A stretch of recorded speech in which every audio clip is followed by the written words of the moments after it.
Hey there, I'm Jonathan Acosta, joined here by our Bills insider, Vic Carucci. We're breaking down the Bills' Monday Night Football 24-14 loss to the Atlanta Falcons at Mercedes-Benz Stadium. Vic, really not a pretty performance on either side of the football. I'll let you take this away because there's so much to discuss. Where do you want to start in this one? It's a laundry list, right, Jonathan? Yeah. I want to start with the offense. I want to start with how uncomfortable Josh Allen looked throughout. And of course, watching the TV coverage of the game, those close-ups of Josh either shaking his head, but maybe worse, the blank stares. It felt like we've seen it before, but not a lot, and certainly not to the degree that happened in this game, where you never got a feeling that it was going to come back, that he was going to find a way or figure this out. They've been in holes before in games and found their way out, or they've made those games tighter. This one just felt, I think, out of sorts from the beginning. And I blame that on the Bills' inability to handle the heavy blitzing that they knew they were going to get from the Falcons. That's the Falcons' defensive MO. Their defensive coordinator, Jeff Ulbrich, the Bills know all about him. He used to be the Jets' defensive coordinator, and that is his style of defense, very aggressive. They didn't handle that. And then on top of that, defensively, poor tackling.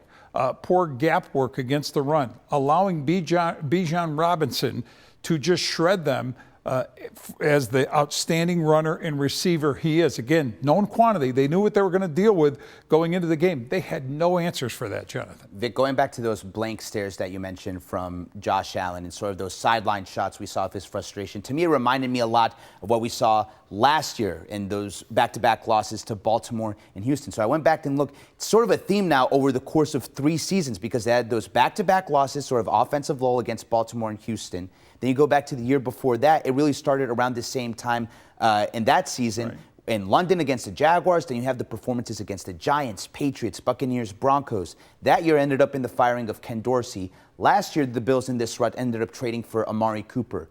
Do you feel like there's a change that this Bills offense needs to make based off of what you've seen these last 2 weeks? Or do you think it's something they can sort of work through as they get more pieces back from injury, because they lost Josh Palmer and they were without Curtis Samuel and Dalton Kincaid? Yeah, and you can't have a long discussion about this team without getting into the injuries, because there are a lot of them on both sides of the ball, and they matter. They factored into this game. One in particular, Dalton Kincaid, missing from the lineup with the oblique injury that was determined to put him on the inactive list before kickoff.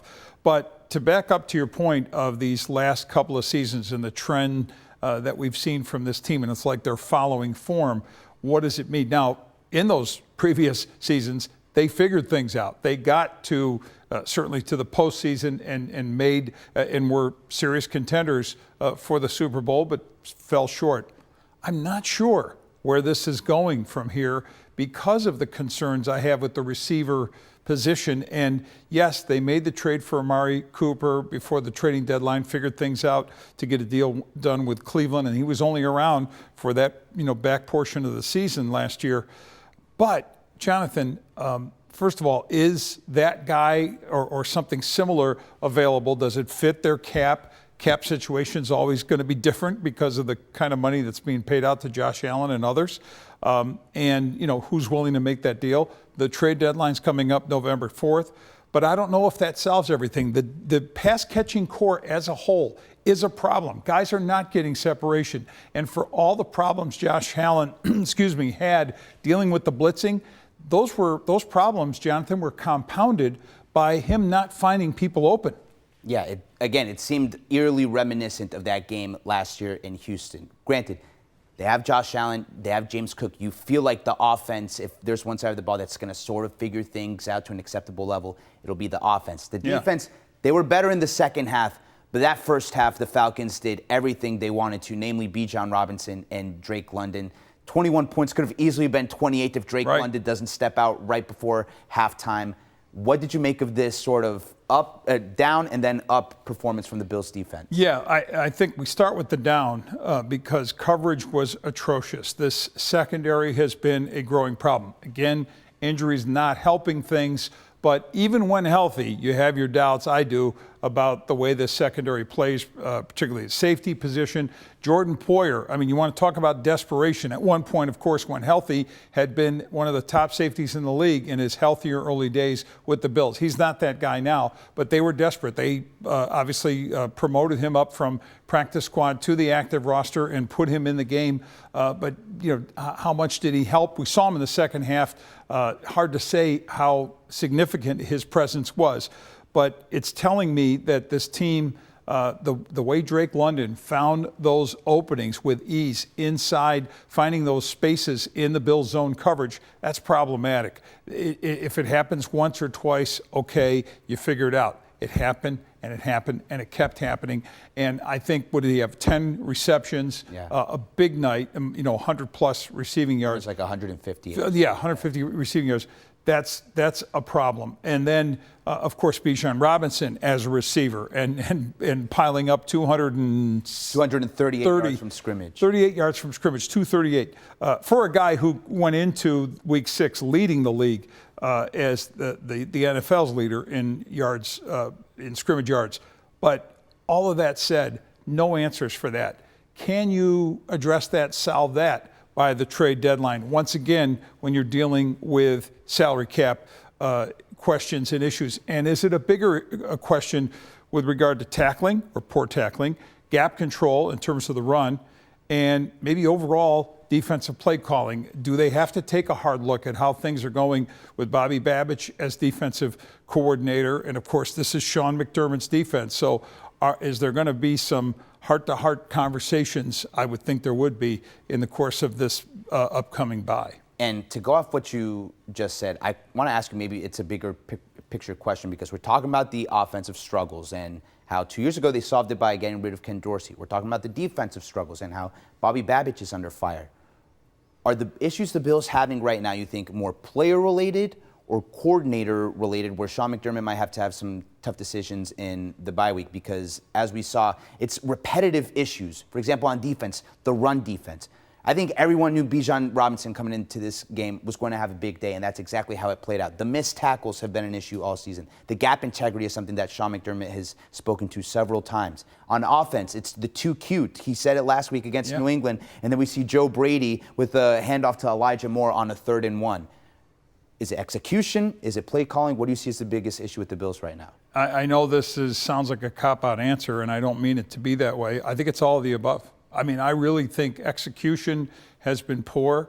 I think play design and play calling, the cutesiness, if you want to call it that, from Joe Brady, is a thing to look at. It certainly is something the head coach talked about after the New England game with the failed play that resulted in a fumble when Josh was handing off to Dawson Knox on a trick play or some trickery. And then the defensive signal calling. But I mean, in terms of repetitive issues, this team had 11 penalties against the Saints. That was a win, of course. Accepted 11 penalties, 11 accepted penalties against the Patriots. So there's 22 in 2 weeks. And then 8 against the Falcons. So that's 30 accepted penalties in 3 weeks. That's a problem. That's screaming a lack of discipline. Goes back to coaching. Goes back to what are you reinforcing, or what messages are you giving that aren't being heard by the players to correct those issues. And then the 2 interceptions by Josh Allen. All of a sudden, this team that had been so clean with the football, that was relying on the other team making the mistakes while the Bills won that turnover battle.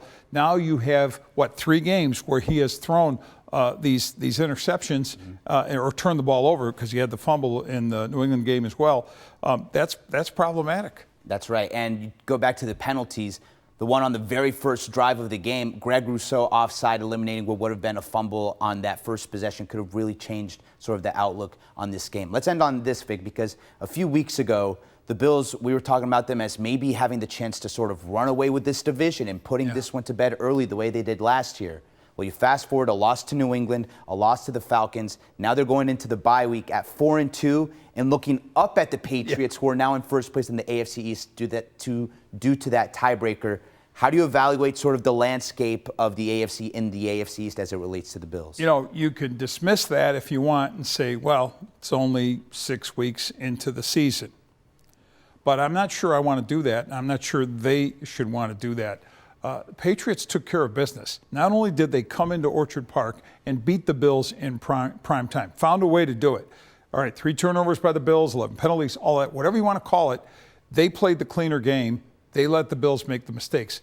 But then they took care of business the following week, because that win over the Bills wouldn't have meant a thing to Mike Vrabel's Patriots if they went into New Orleans and lost to a not great New Orleans team that the Bills had beaten. Nope, they took care of business against New Orleans and basically waited to see what would happen Monday night between the Bills and Falcons, and the Bills played right into their hands with an opportunity game to make sure they kept that edge in the division that they've owned.